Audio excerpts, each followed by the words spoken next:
किसी भी मदरसे में मीर अब्दुल हमीद जी की फोटो लगी है? क्या अब्दुल कलाम साहब की फोटो लगी है? नहीं लगी है। मगर वहां पर जाकर बुलडोजर खड़ा इसलिए होता है कि वो अवैध होता है। अगर वो असली हो, जेन्युइन हो, तो वहां पर इनकी फोटो लगेगी, मीर अब्दुल हमीद।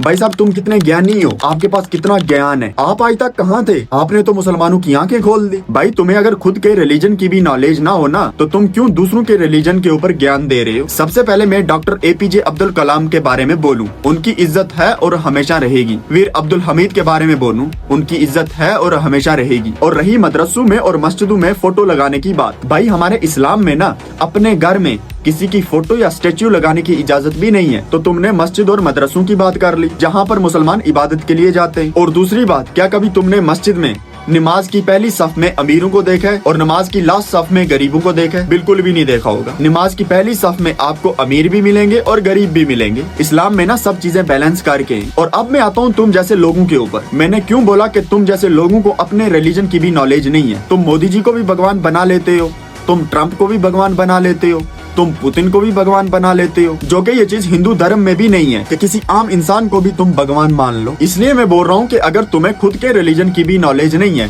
तो तुम क्यों दूसरों के रिलीजन के ऊपर ज्ञान दे रहे हो?